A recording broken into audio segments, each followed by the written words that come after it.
The new season opened on a Monday night in Miami with a classic cross-country challenge, a renewal of the unforgettable 1974 playoff. This is a classic playoff game, just like the Miami-Kansas City game on Christmas Day. It is a classic. 3 years ago. No question, these are two of the very finest football teams we have this year, and they're putting on a great show. Here he is, fading, looking. He's under the gun. He's caught, he throws. It is! Oh, he caught it! He caught it! Unbelievable! But this was 1975, the Orange Bowl, with the mighty Raiders determined to again establish mastery by snapping Miami's 31-game home win streak. With number 30, Mark Van Egan, and number 40, Pete Banaszak, leading the charge, the silver and black crashed the end zone for 31 points.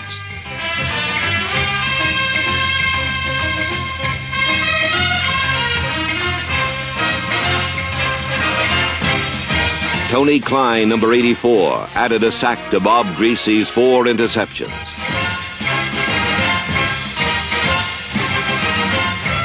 Then Raider Radio's Bill King described the play that sealed a pulsating 31-21 win. Hart drifts back, takes it a yard into the end zone, hesitates, he's out, now he's got to run. He didn't want to. He gets a lane up the middle at 20, 45. He's got room at the 30, the 40, the 50. They may not catch him. He's got a convoy to the 30, the 20, the 10, the 5. Touchdown Raiders! Harold Hart, 101 yards. Holy Toledo! By Jim Langer at center. The first play from scrimmage.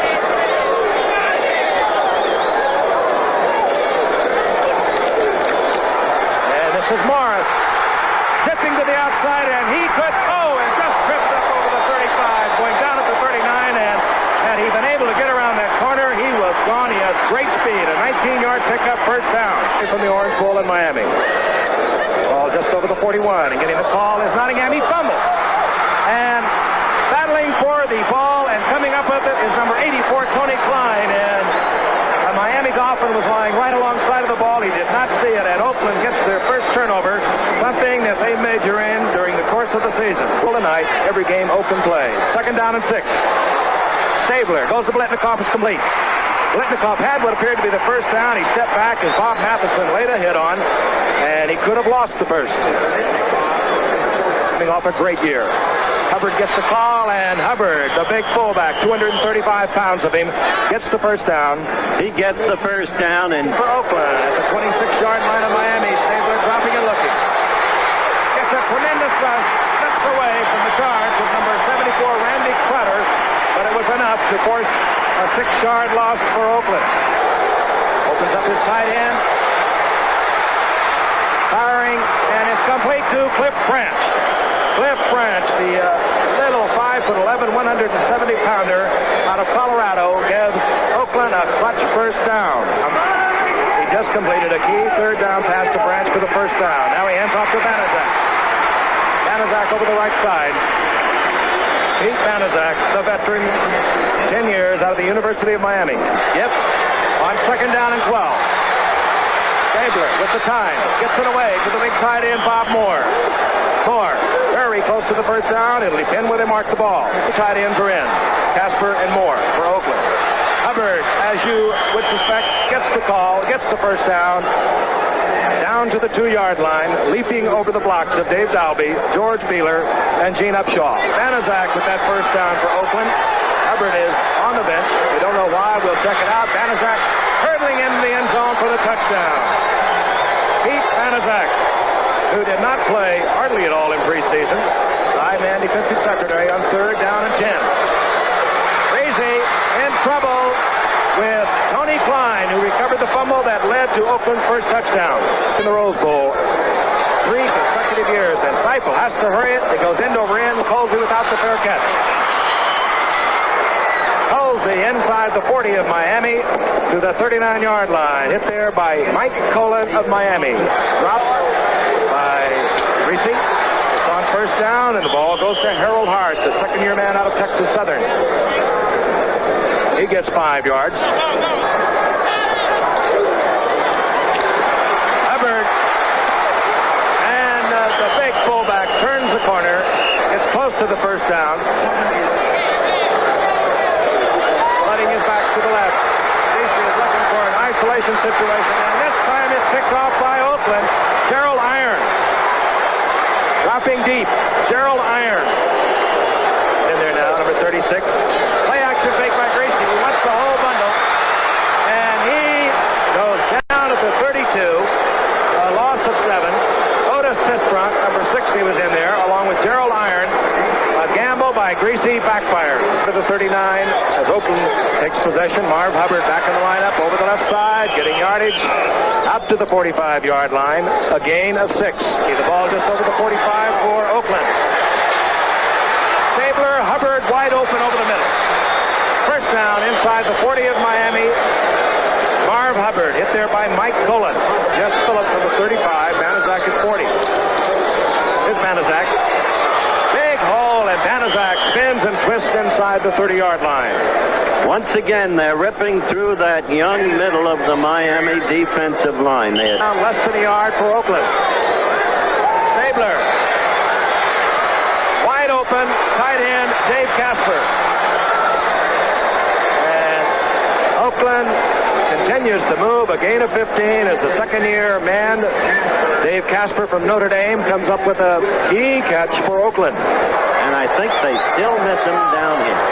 First and 10 at the 13-yard line. Stabler with a lot of time. Dumps it off to Banaszak. And he has a lot of running room.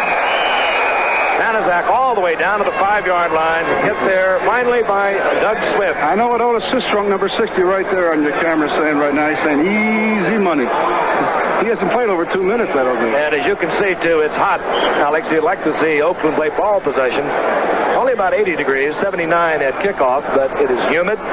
Showers off and on during the course of the day. Marv Hubbard, Bulls over the right side. Banaszak, as he scored the touchdown, hurdles over the defense. Stopped there by Jake Scott at the 2-yard line. Second down. Banaszak, no question this time. Banaszak with his second touchdown on the night. And Oakland moves out in front of the Miami Dolphins, 13-0. And there's one of the Miami Dolphins, 14-0. The Raiders, a perennial bridesmaid of pro football.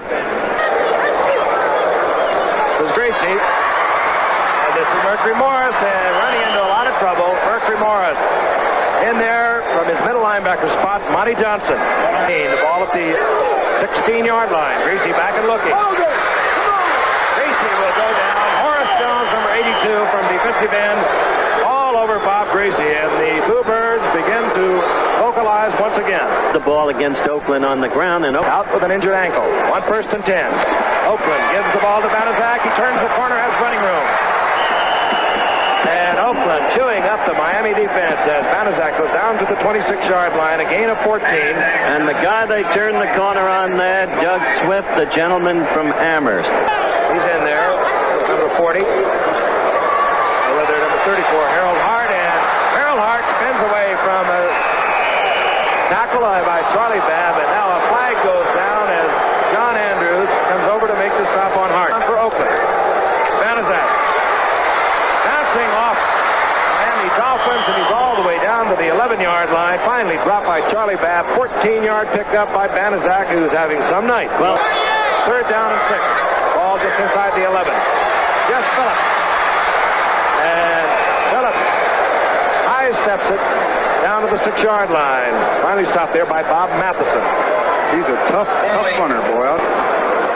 That means the ancient one, only in chronological age, because George Blanda is still a youngster, will attempt from 25 yards out. And for him, that's almost automatic. Raiders extending their lead over Miami. Oakland 17, the Miami Dolphins nothing. 4 minutes, 54 seconds remaining in the first half. 2nd down and 9. Stabler goes to Hart on the screen. And Hart gets the first down and more, moving into Miami territory. 15-yard pickup. Hart going out of bounds at the 47-yard line. 1 second down. Here he comes, Jess Phillips. And Phillips Walking Bronco to the 25-yard line. Finally, Bernd Dinherter makes the tackle in pursuit. First down at the 25. Beginning to call now is Van Egan. And the second-year youngster from Colgate inside the 5-yard line. Finally stopped by Curtis Johnson. Mark Van Egan, who broke a couple of Marv Hubbard's records at Colgate. Warren Casper.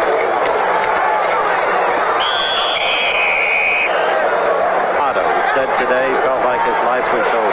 Second and goal. Van Egan scores.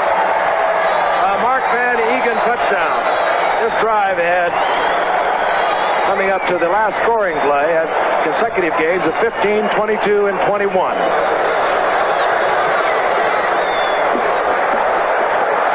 Harold Hart, and he'll run. Well, now he'll have to go. Harold Hart, he will probably go all the way. No question about it. 101 yards by the second-year man from Texas Southern. And how often do you see that? He hesitated. That tried to stay in the end zone, changed his mind. You see that so often on kickoff returns. All of a sudden, it opens up. Watch this again. You'll see a scythe, really, up the middle. That was the quick hesitation that Frank mentioned. Phillips had told him to stay in the end zone. And he started to go back. And you better believe he's happy he didn't. 101 yards. It looks so easy when it works so well. And the Raiders now move out to a 31-14 lead over Miami. 21, 5:35 remaining in the fourth quarter. And it's picked off, deflected, and then picked off by Art Toms. We don't know who deflected, but Art Toms made the interception. We'll have to beast it. 5-man secondary prevent defense by Oakland. Colsey's in there. Greasy has Netmore wide open. And good recovery by Neil Colsey, the #1 draft pick. Neil Colsey, and what a recovery he made because Netmore was deep behind both Atkinsons. He'll probably throw a quick square out, just unloading and killing the clock.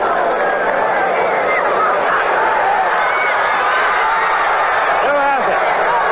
Nobody. Skip Thomas in a battle with Howard Twilley, or rather Jack Tatum back there. Score the Oakland Raiders 31, the Miami Dolphins 21. In Baltimore, the Raiders face the playoff-bound Colts. Number 80 Art Toms led a defensive line thinned by a season-ending injury to Kelvin Korver in corralling Colt passers 6 times.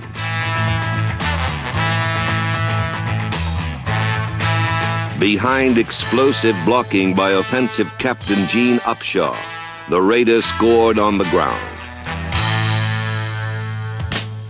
Showcasing 3 proven wide receivers, Mike Ciani, Fred Biletnikoff, and Cliff Branch, the Raiders' precision passing then overpowered Baltimore.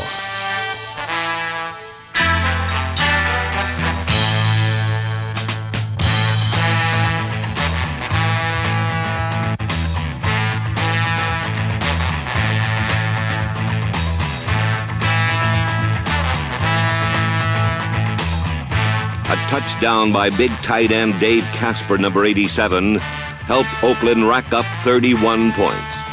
Meanwhile, Colt hopes were shattered on plays like this by rookie cornerback Neil Colsey, another product of astute Raider drafting. In the end, Baltimore was stymied, awed by Oakland design, desire, and depth. In Baltimore, Robert Merrill of the New York Metropolitan Opera sang the national anthem. And then the Colts wide receiver, Glenn Doughty, number 35, struck up his own victory melody as he gathered in a pass from Burt Jones and danced through the surprised Oakland Raiders secondary for a touchdown. It gave the Colts an early lead.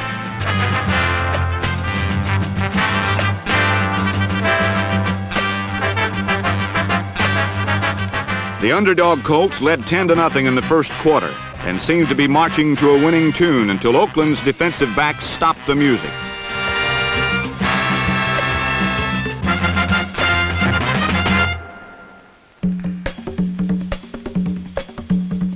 Embarrassed and angered by Baltimore's early lead, the rugged Raider defenders initiated an assault and battery type defense that roughed up the Colts receivers and disrupted their passing patterns.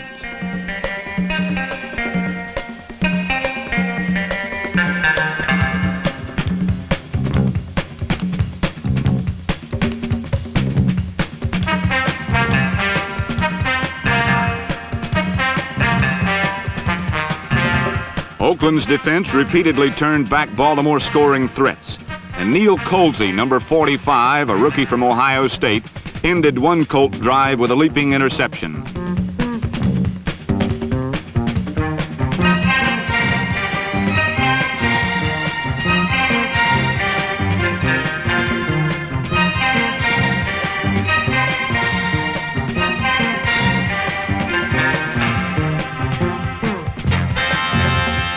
Colsey wasn't the only standout for the Oakland defense. Art Toms, number 80, a veteran defensive tackle, returned to the starting lineup and added some punch to the pass rush.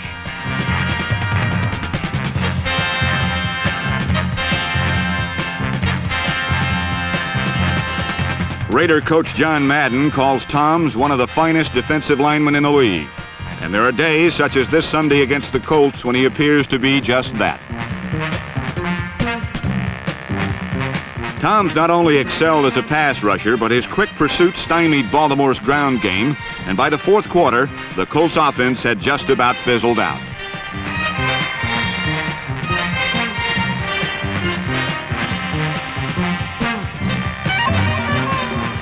We tried everything, Burt Jones said, but nothing seemed to work. Raider quarterback Ken Stabler found the solutions to his problems much easier. After an unproductive first half, Stabler began to probe the Colts secondary with medium-range passes to Fred Biletnikoff, number 25.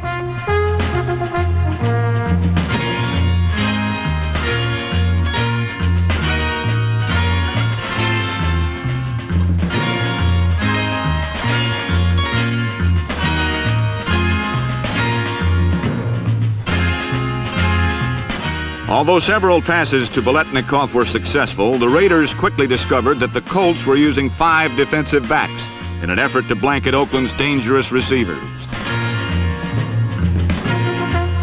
Coach John Madden countered Baltimore's defensive strategy by sending in wide receiver Mike Ciani, number 49, in place of a running back. The additional wide receiver neutralized the extra deep back in the Colts secondary and forced Baltimore into man-on-man coverage. With Biletnikoff and Ciani on one side and speedy Cliff Branch on the other, the Colts were forced to go one-on-one against Branch. Stabler capitalized on the coverage and threw to Branch, who outmaneuvered Nelson Muncy.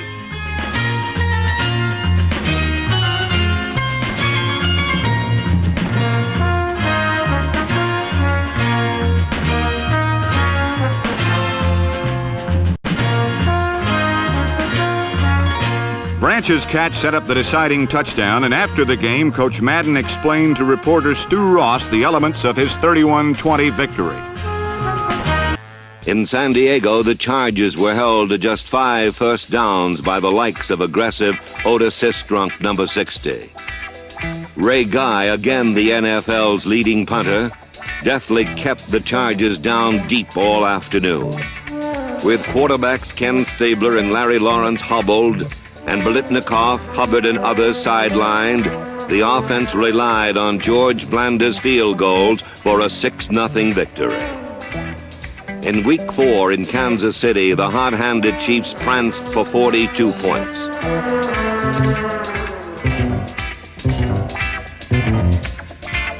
Meanwhile, with rookie quarterback David Humm seeing his first league action, the Raiders gained as many yards as the Chiefs.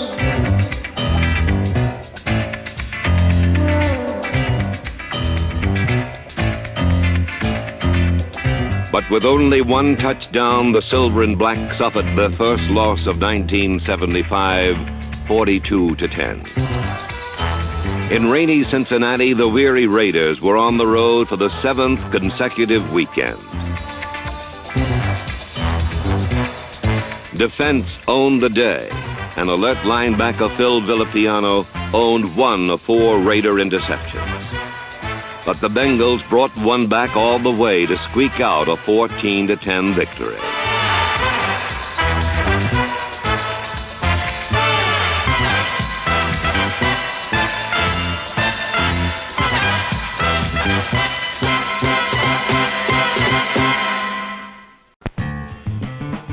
The weather last Sunday in Cincinnati was atrocious, but the Bengals were prepared for anything. Even an Oakland Raider outfit which was determined to make up for their previous week's debacle in Kansas City. The Bengals put the pressure on from the opening kickoff, which was taken by fancy-stepping Lamar Parrish, number 20.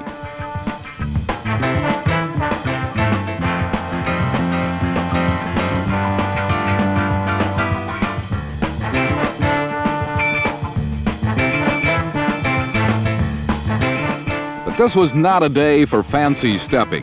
It was a day for defense. Two of the NFL's most potent passing attacks combined for 43 pass plays, but only 12 completions and 8 interceptions, 4 by each team. Particularly impressive was the Cincinnati front four, the foundation of the NFL's top-ranked defense. Underpublicized but highly effective Sherman White, Ron Carpenter, Bob Brown, and Ken Johnson.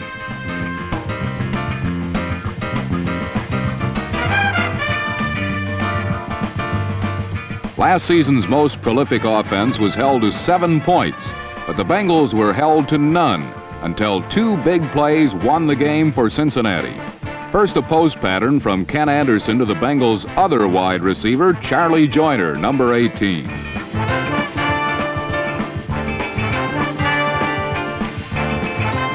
Joyner's 44-yard play set up the Bengals' first touchdown, and then late in the third quarter came the game's biggest play. Bengal cornerback Ken Riley had been shaken up, and Ken Stabler went right for the jugular of his rookie replacement, Marvin Cobb, number 24.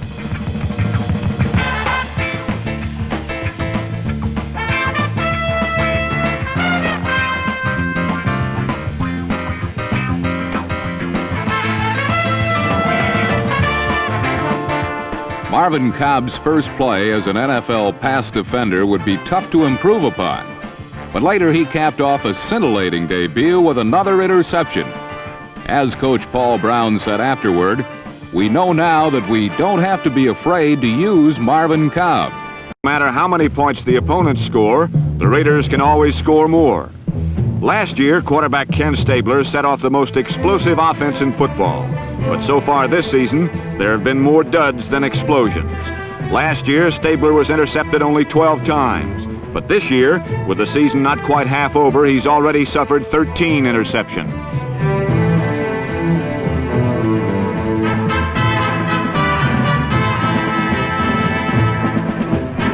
The Raiders have won 4 of their first 6 games, mostly on the strength of a skilled, vicious defense that has gotten back just as many balls as Stabler has thrown away.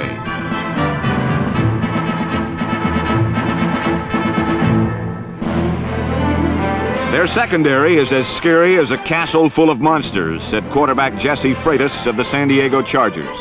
6'7" Ted Hendricks, number 83, is the newest and biggest monster in the Oakland defense. And he celebrated this Halloween by surprising Freitas for a safety in last Sunday's game in Oakland. For the Chargers, few things have been as hard to come by as a touchdown against the Raiders. For the second time this year, they were shut out by Oakland.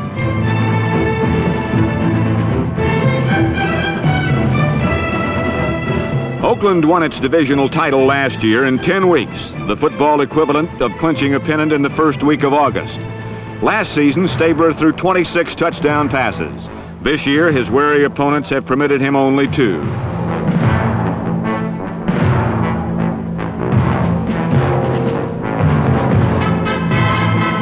But the Raiders' passing attack is too potent to be contained for long. And although it might take them a little longer to clinch their division this year, the Raiders still seem certain to repeat as champions of the AFC's Western Division.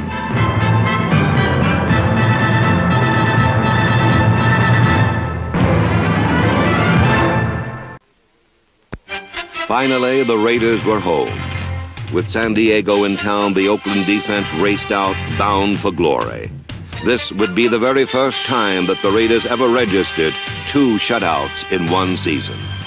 It began when number 54, Mike Dennery, and number 83, Ted Hendricks, trapped the Charger punter for a safety. Next, it was Hendricks, Sistrunk, and Horace Jones adding another 2-pointer. The spirited Raiders were on their way. Then, dazzling deception, as Ray Guy found number 33, Lewis Carter, on a punt formation pass. Finally, behind blocking by John Vella, Upshaw, Shell, Beeler, and Dalby, Ken Stabler triggered the feared Raider bomb to number 21, Cliff Branch, as Oakland celebrated homecoming 25-0. In Week 7 in Denver, loyal Raider boosters saw their conference-leading defense cut down the Broncos.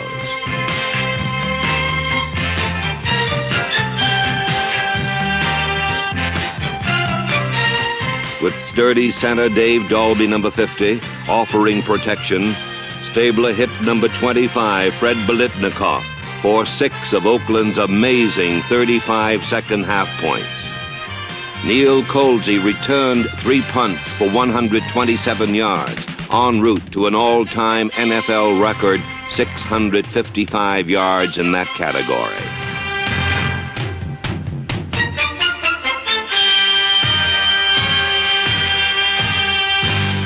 Raider depth again overcame a wave of injuries as Marv Hubbard polished off a towering 42-17 conquest. What I like best about John Madden is that he wears his sideline pass tied on his belt. Presumably, he does it to make sure he can always get down on the field without a hassle, in case the guards have forgotten that Al Davis is no longer the Oakland coach. John Madden is the youngest and most successful coach in pro football. In 6.5 seasons, he's won 64 games and had 5 playoff teams. Still, there are some who feel that Al Davis continues to run the team by sneaking directives to Madden in the most subtle and deceptive ways.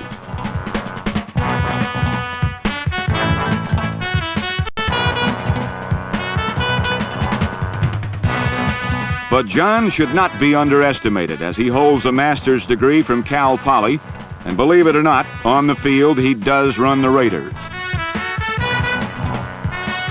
Last week, Oakland was in Denver, and Madden's opponent was ex-Stanford coach John Ralston, a man whose outgoing personality and straightforward style have won the respect of the Bronco players and fans.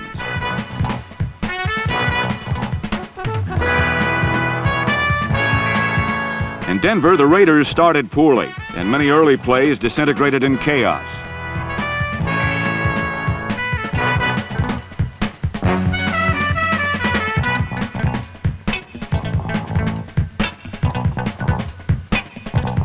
When things are going poorly for the Silver and Black, Coach Madden's hand starts pushing his hair. He paces a little, and the look on his face tells it all. Last Sunday, you could watch John Madden and know exactly how the game was going. So while Madden stewed, the Denver coaches prepped Jack Dalbin, number 82, to take advantage of Oakland's errors.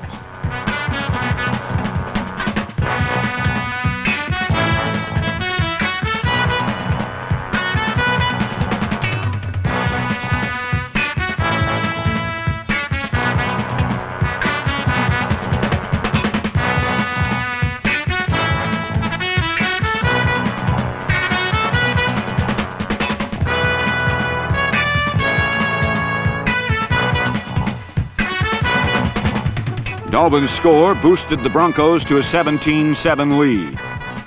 And when things get that bad, John Madden gets into some heavy pacing.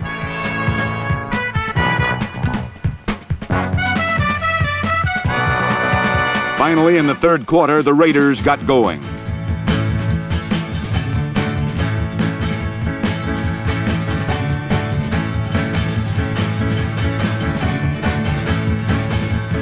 Ken Stabler's strike to Fred Biletnikoff made it 17-14 and turned Coach Madden into a cheerleader. A few minutes later, Stabler spun another strike to Cliff Branch in the end zone, and the Raiders were finally ahead. Then Then 2 short Pete Vanazak scores, and the Raiders were pulling away, and John Madden could allow himself to smile and loosen his tie a little.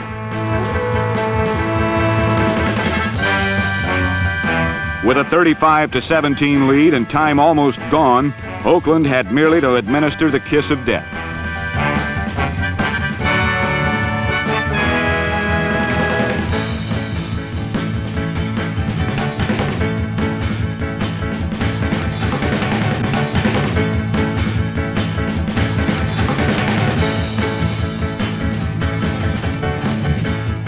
League-leading punt returner Neil Colsey took this one to the Denver 8-yard line.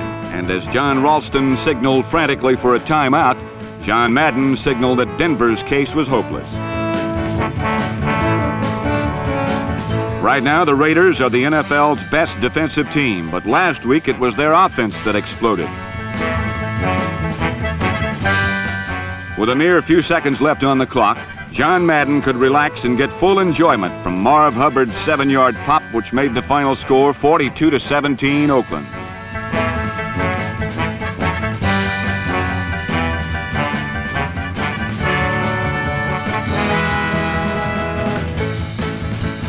Only then would John Madden allow himself a full-fledged victory smile.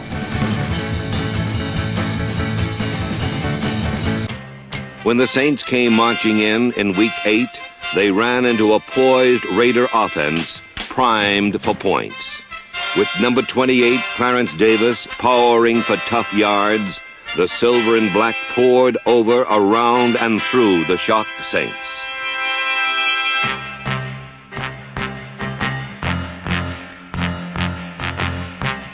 While the offense flew on winged feet, the defense contributed menace and mayhem. Relentless pressure on Saints quarterback Archie Manning forced this breakdown, which reliable George Atkinson, number 43, hustled back the other way. Versatile special teams captain Warren Bankston, number 46, scored his first Raider touchdown as one of 9 different receivers who contributed to a spectacular 523 yards total offense. The afternoon's 2 big strikes went to deep threat Morris Bradshaw, number 81, as a sellout home crowd cheered a club record 34 first downs and a devastating 48-10 Raider triumph.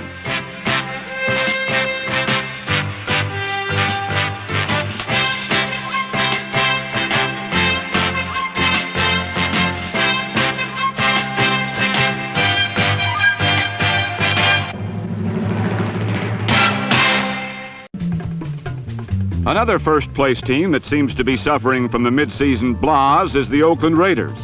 Last Sunday, the usually poised and controlled Raiders handled the football like it was a live grenade.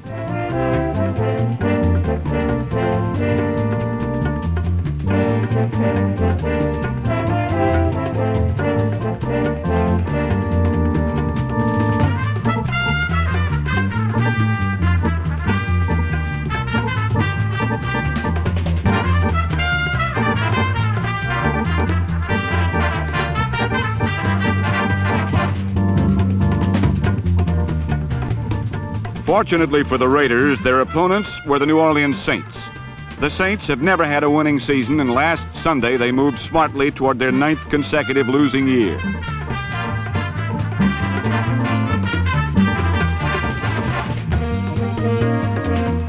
Oakland's league-leading defense picked off 3 passes and limited the Saints to a total of just 43 yards passing.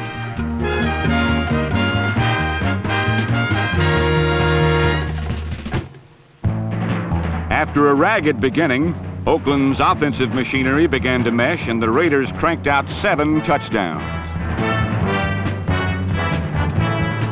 Oakland's victory was engineered by Ken Stabler, who threw 2 Skyliners to Morris Bradshaw, number 81, a second-year wide receiver from Ohio State, whose potent pass catching will give opponents someone else to watch, in addition to Branch, Boletnikoff, and Ciani.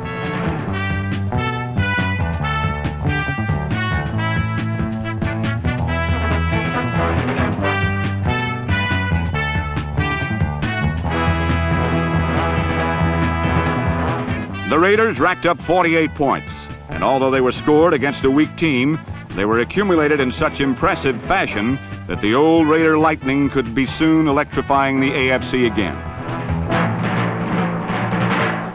When the Cleveland Browns visited the majestic Oakland Coliseum, they found Clarence Davis on the run. He slashed for 64 yards on the opening kickoff and added 120 yards rushing to help set up scores like this one detailed by Bill King. Branch slots left inside Fred. Double wing puts Davis on the right. Stabler back.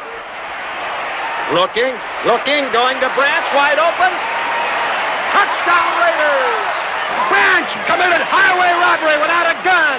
Clarence Scott was left flat-footed. Branch headed as if to make a post pattern and then broke right back out, and Scott could not stay with him at all. Cliff had 6 yards to spare in the end zone, and Stabler didn't miss. When Stabler wasn't hitting passes, Horace Jones, number 82, was hitting runners. In the air, the Browns met disaster against defensive captain Willie Brown, number 24. Then the Raiders thundered to victory. Now Stabler has Davis back in the backfield with Branch left, Biletnikoff right. Back, Stabler pumps to the left, comes back to the right, throwing to Biletnikoff. Super catch! Touchdown Raiders! Here's the inside handoff now, and a reverse. Carrying the ball is Davis from left to right. He's down to the 20, cuts back to 15, the 10, the 5, and the touchdown after breaking a tackle. Oakland 38, Cleveland 17. You don't even need a program to identify the Raiders players when they arrive. You merely read their automobiles.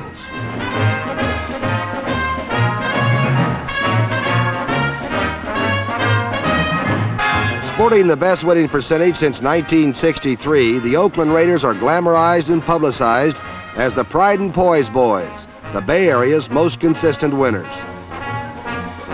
For a winning team such as Oakland, the atmosphere is a relaxed, confident state as each man blends together to provide a team effort which will carry them one step closer to the playoffs and carry their opponents several steps in the opposite direction.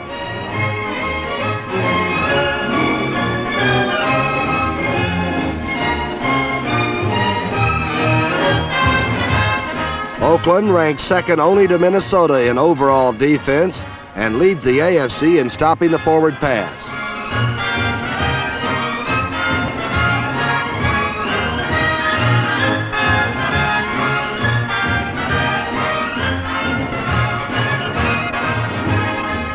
When you're a consistent winner, sneak attacks by losing teams can often irritate and disturb your plans as opponents exhibit their best efforts against you.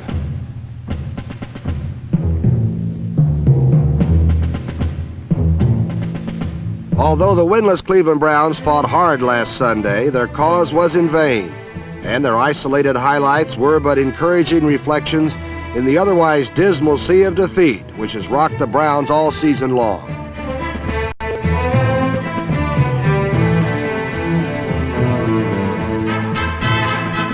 The Raiders had to stage a fourth-quarter rally to overcome the Browns, but when they needed help, they got it in the form of 120 yards rushing from number 28, Clarence Davis.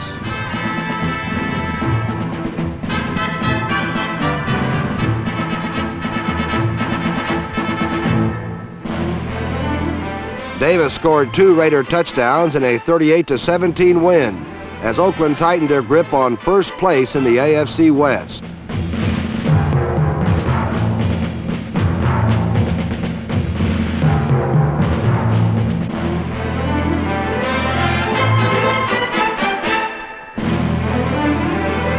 The Raider offense, which has been somewhat sporadic this season, regained their form of a year ago as speedy Cliff Branch flashed free for 2 touchdowns and Ken Stabler had his best game of the year.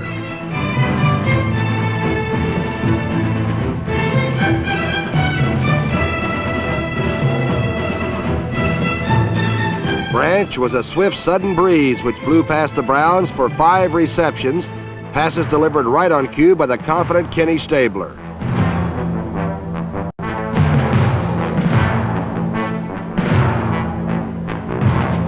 Winning has a way of making one cocky.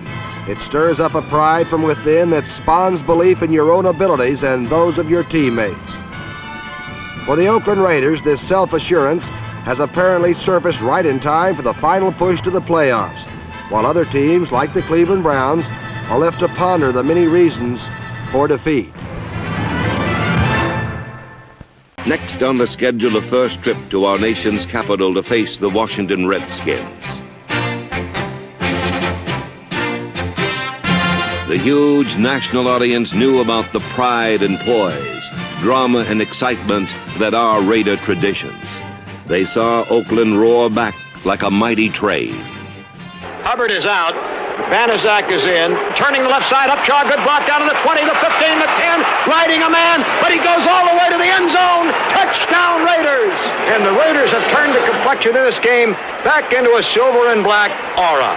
They crowd 5 men up front now, almost 6, and jam the middle linebacker right over the line. And Hubbard rushes away from one tackler and then goes ahead upfield, rumbling to the 40, breaks out to the 50, a foot race to the 40, to the 30, 3 men after him, and a clubbing tackle at the 18-yard line, and a flag goes down, down goes another flag, and the Raiders may get the benefit of these calls. The longest run of the season for an Oakland Raider, and flags were falling like a snowstorm of yellow. While flags were falling, so were Redskin defenders. With little time left, Oakland led 23-16.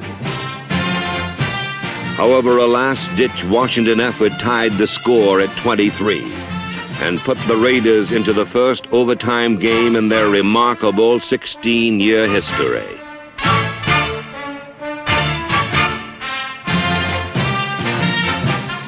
When the Redskins won the toss, the Raider defense responded to pressure and overwhelmed quarterback Bill Kilmer's attack. With confidence born of talent, discipline, and preparation, the Raiders marched goalward.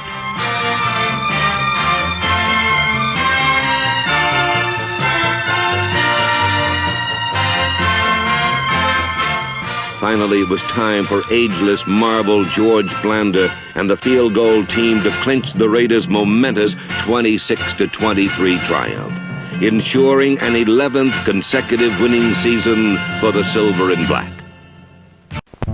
The 6 Cardinal sins were hung as a reminder to the Redskins that they were going to have to fight for what they wanted. In fact, the martial arts in the form of Thailand-type boxing seemed to be the theme of last Sunday's interconference extravaganza, which marked the first time ever the Oakland Raiders had played a regular season game in the nation's capital. It was a contest Washington needed to win much more than did Oakland.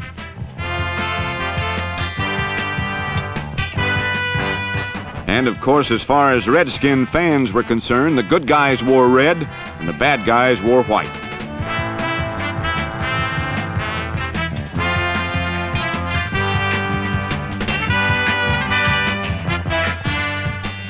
The guys in white scored first on a Pete Banaszak 1-yard run, but Billy Kilmer, newly returned from a shoulder injury, brought the Burgundy right back.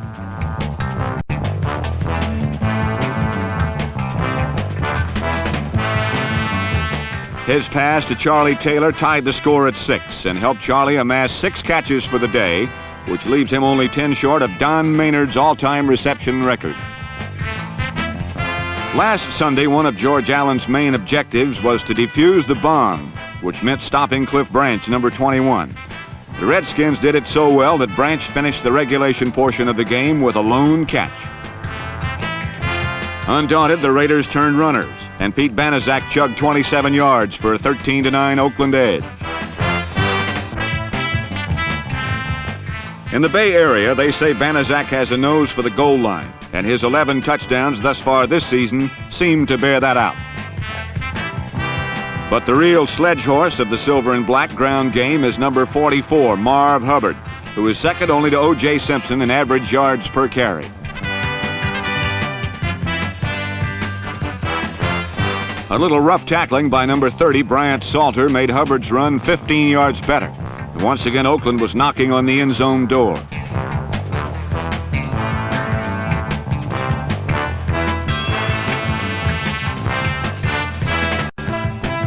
Once again, it was Pete Banaszak who got the call and trundled it in from 7 yards out.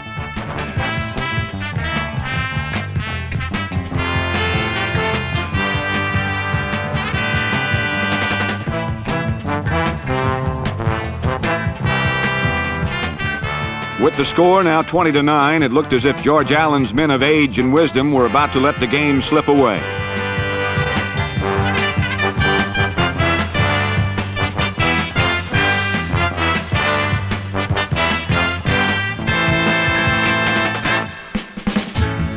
Enter Mike Thomas, a first-year man from the University of Nevada at Las Vegas, one of 4 rookies George Allen was willing to gamble on this season.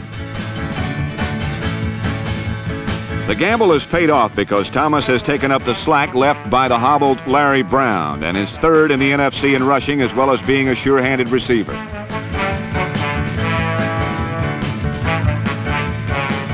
So last week when the chips were down, Kilmer put it all on number 22 Burgundy, who swept outside to make the score 23-16. Redskins trailing by 7.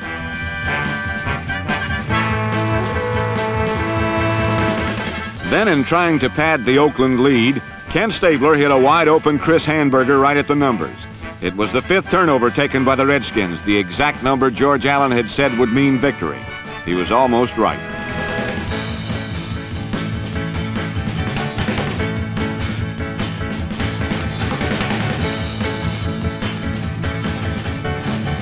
With 3.5 minutes remaining, Kilmer unleashed a throw that looked like a homing pigeon as it nestled into the arms of wide receiver Frank Grant.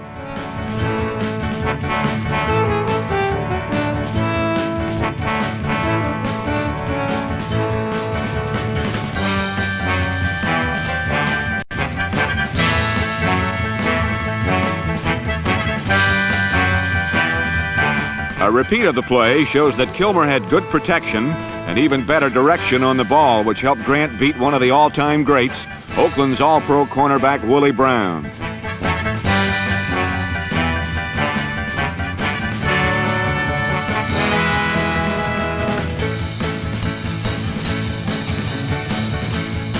And now in the dark and gloom of night with the score tied at 23 and 2.5 minutes left, the Redskins needed a courageous defense and some luck. They got both when George Blanda's 33-yard field goal try faded left and sent the game into sudden death overtime. The Redskins won the coin toss, and after almost 3.5 hours of hard-fought action, Coach John Madden found himself in the midst of a pregame pep talk.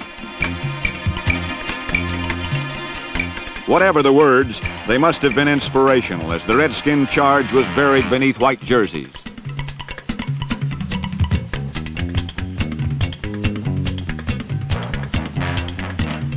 When the Raiders took over, they went up top. First to Fred Biletnikoff, who made his 9th catch of the day.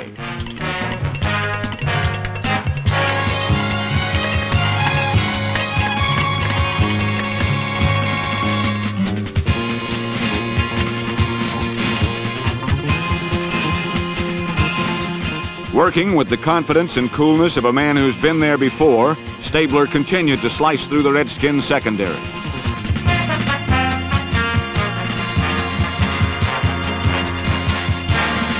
Cliff Branch's 2nd catch of the day left Oakland 7 yards from victory.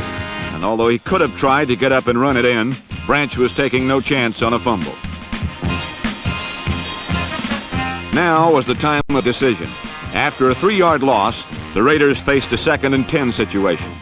In a wise move born from the experience of many tense playoff situations, John Madden chose to disdain another attempt at pass or run. His decision was to go immediately to the wonder of the ages, George Blanda. And for the Redskins, sudden death came swift and silent, 26-23. John Madden's decision had been the right one. Admittedly not earth-shaking, but one of those little decisions that can make any coach the unquestioned ruler of his team's destiny. In Week 11, a Raider victory against Atlanta would mean an unprecedented 8th Division championship in 9 years. Now it's a double wing. Branch slotted left inside Biletnikoff. Stabler drops straight back. Good protection. Throwing deep. Branch got his man beaten. Touchdown Raiders! Bartkowski play faking. 1st and 10. Back to pass. Delivers a wobbler. Overthrown. Intercepted. Skip Thomas at the 40. Starts right. Comes back to the left. Puts up a wall of boxers at the 50.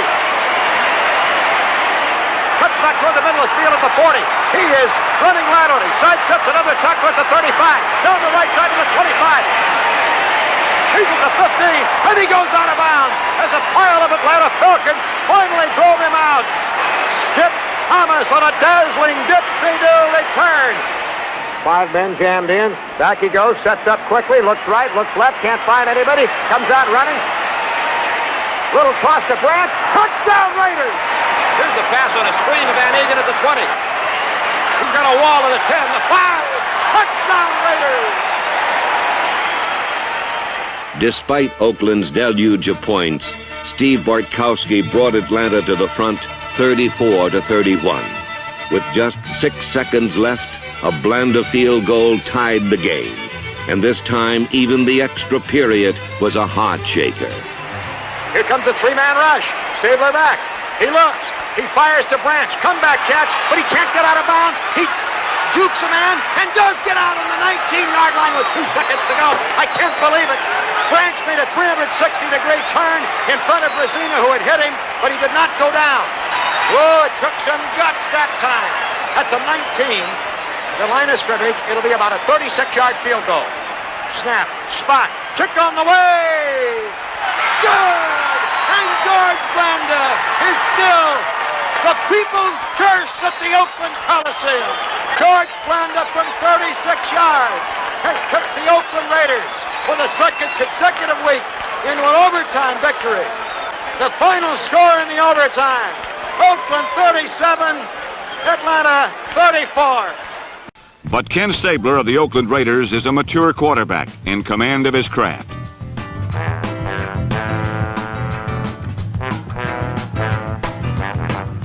After a disappointing start this season, Stabler has steadily regained the form which earned him the league's Most Valuable Player award in 1974. Against the Atlanta Falcons, Oakland's usually stingy defense gave up 34 points. But it didn't matter because the Raiders' flamboyant passing attack produced enough points to win 37-34 in overtime.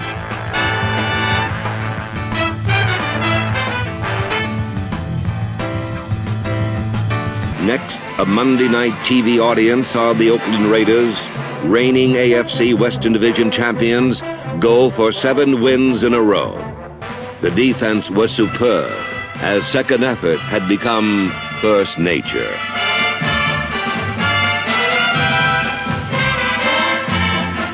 Rookie Charlie Phillips, number 47, started for injured Jack Tatum and grabbed a record-tying 3 interceptions. Ken Stabler guided the offense for 2 scores and an impressive 17-10 win. The Raider record now stood at 10-2. In the NFL's sunny upper echelon, there stands one organization that sees 2 sides to every question. In Oakland, it's either black or silver.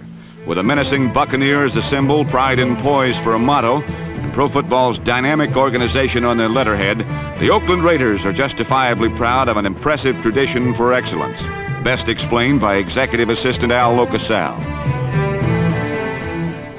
An organization is something that starts at the top. A very common phrase is you build from the bottom up. You don't. You build from the top down. And this organization starts at the top with Al Davis, the managing general partner.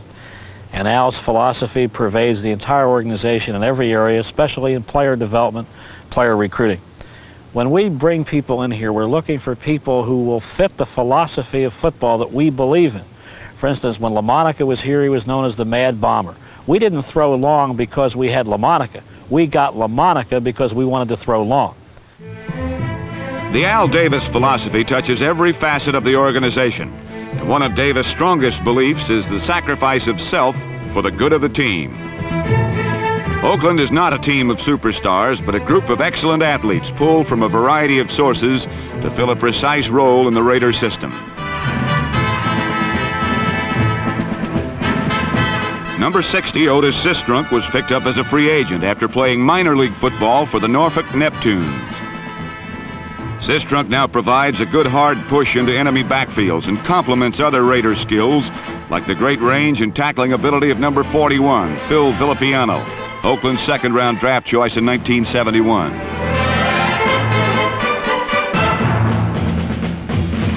Last week, the free agents and draft choices all worked together to hold the Houston Oilers in check, while number 12, Kenny Stabler, went after the game's first score by looking to pro football's surest hands.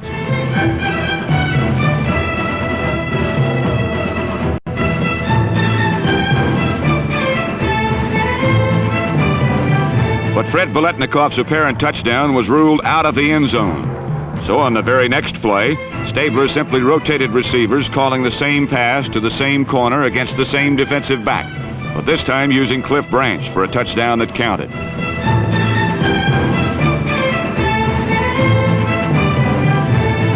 It certainly seems that Oakland has the proper athlete for every occasion.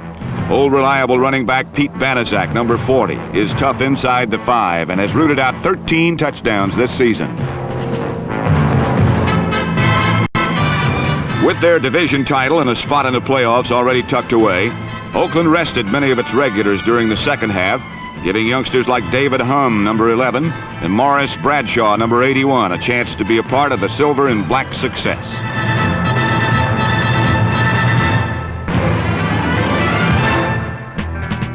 While Oakland added to their legacy, the Houston Oilers continue to lay groundwork for a winning tradition of their own.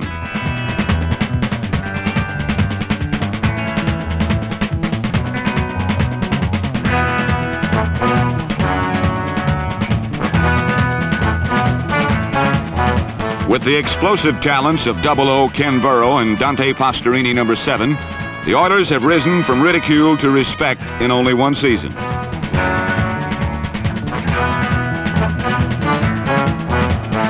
Oakland gave ground grudgingly, but with only 4 seconds left in the game, Houston had a chance to win. The Oilers trailed by but 6 points and had possession of the ball on Oakland's 2-yard line.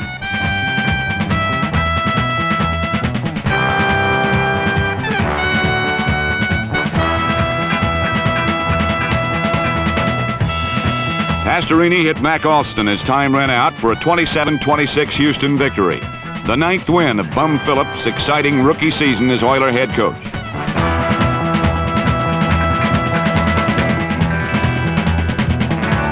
While Oakland is well established among pro football's elite and Houston is showing promise of reaching that level, in the season's 13th week, the rejuvenated Houston Oilers were in Oakland for a game that was fiercely contested.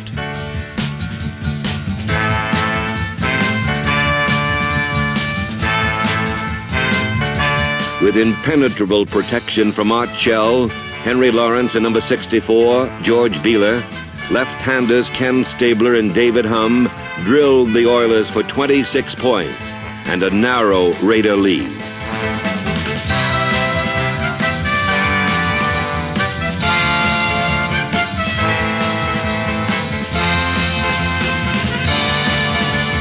But the Oilers rallied and threatened to go ahead.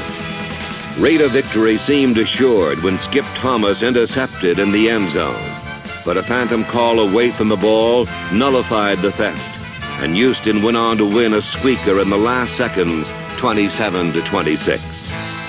In the season's final week, top rusher and scorer Pete Banaszak won the coveted Gorman Award as most inspirational Raider. Pete then scored 3 touchdowns against the Chiefs, bringing his season's total to a club record 16.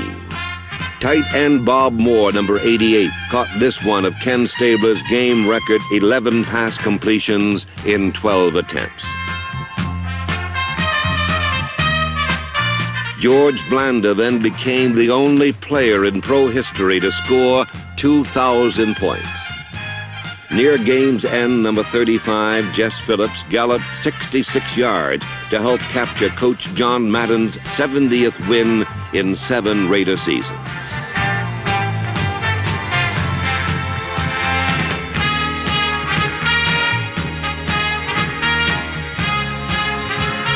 A defense led by Villapiano, Toms, Gerald Irons, and Horace Jones scalped the Chiefs 28-20 for win number 11. Ahead lay the AFC playoffs and the Cincinnati Bengals.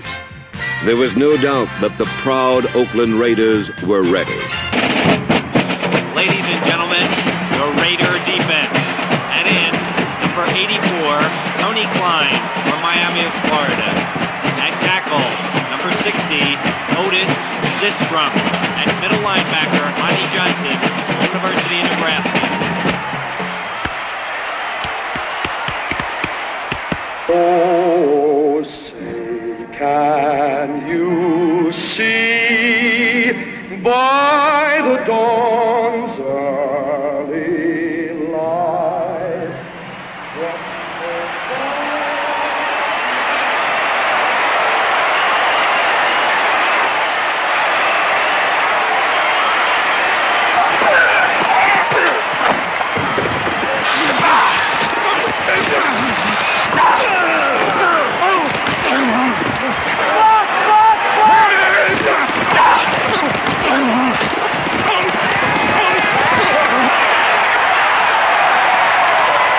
As Paul Brown coached his final game, he saw his Bengals overshadowed by an aggressive band of hunters in silver and black.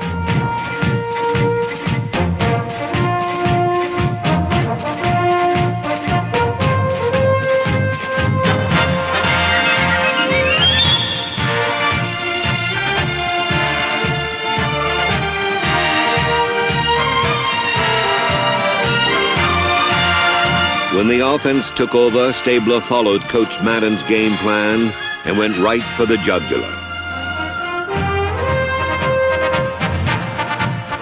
Mike Ciani's touchdown was only the beginning as the classy Raiders dominated and demolished, scoring time after time.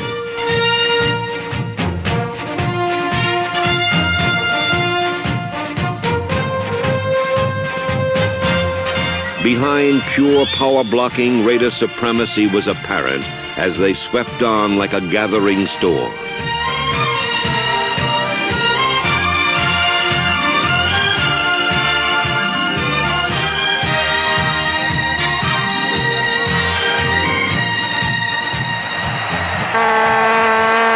Give it to Dallas!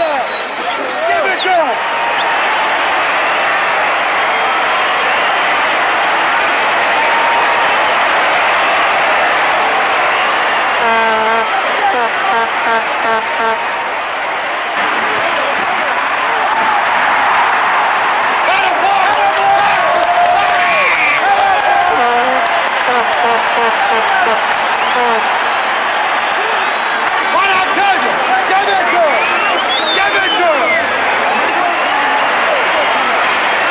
The Tiger was virtually caged when Dave Casper scored the last of Oakland's 31 points.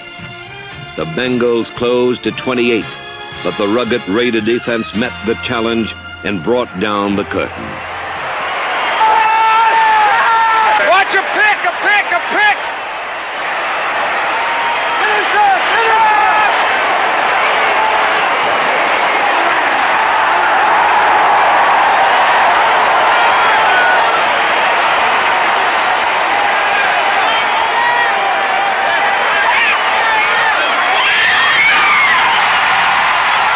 In 1975, the Raider organization maintained its total commitment to excellence, winning 12 in league and postseason play. In terms of consistent victory, the Raiders continued their complete domination of professional football since 1963. Reception on the Pittsburgh 29.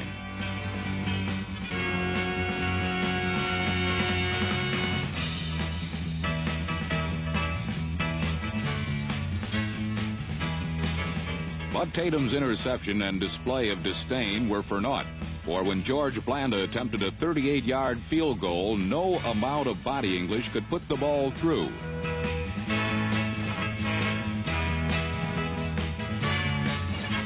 For the Steelers, it was an important stand, for they completed the first quarter without giving up any points despite 2 turnovers. Down by 10 now, Kenny Stabler and the Raiders came roaring back for their finest moment of the day.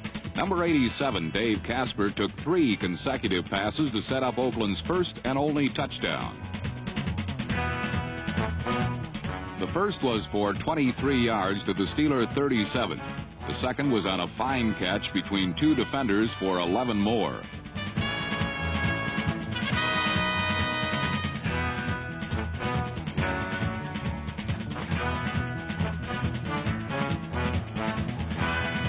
On the last reception, watch as the second-year tight end from Notre Dame used his 6'4" height to out-jump Mike Wagner.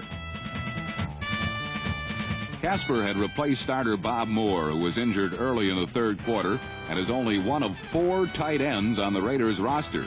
To get an idea of the depth this team has, that fourth is Ted Qualick, the perennial 49er All-Pro. After Casper had taken his 3rd straight reception near the left sideline, Stabler, with time enough to stand and wait patiently, hit the open man, Mike Ciani, for the Raiders' first score.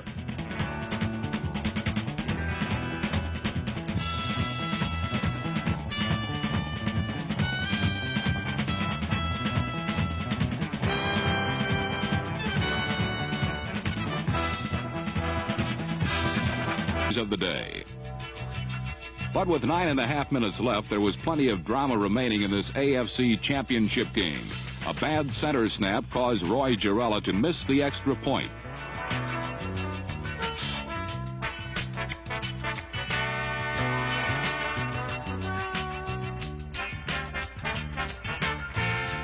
A full 5 minutes later, Oakland was still 9 points down, but here they got a big break. On 3rd and long, Bradshaw, anxious to keep possession, couldn't find a receiver and tucked the ball in.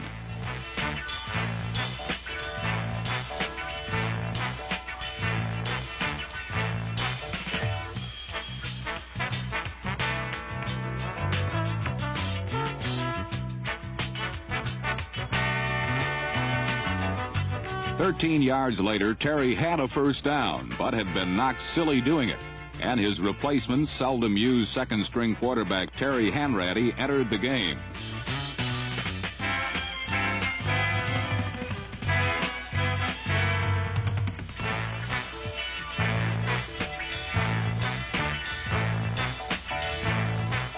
Two plays later, Franco Harris lost the ball, and Oakland had a new life on their own 35.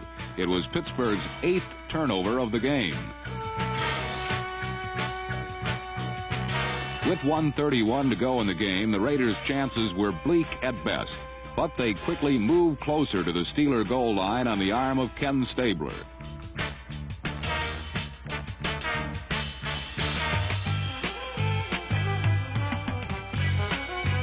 Cliff Branch, who had been held in check all afternoon, finally caught his first pass of the day, and Oakland was in Steeler territory.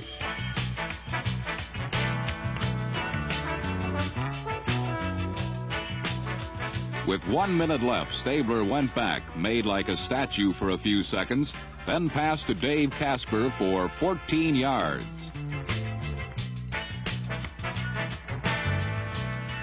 When on the next play, Stabler found Mike Ciani for 8 additional yards, Oakland used its last timeout.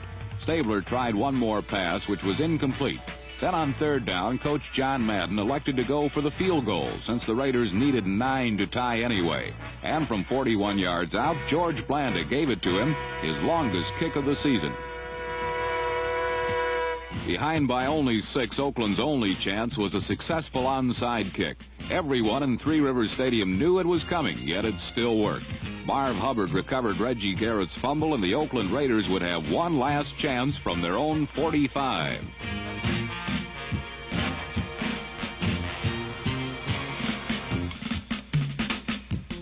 "7 seconds left, one final gasp, do or die. Stabler put the ball up for the 42nd time today, and Cliff Branch came down with it on the Steeler 15. But that was all. Time had run out. The Pittsburgh Steelers had won the rematch and had their second straight conference championship, winning 14 of 16 to do it. The scoreboard told the story. Pittsburgh was in the Super Bowl again.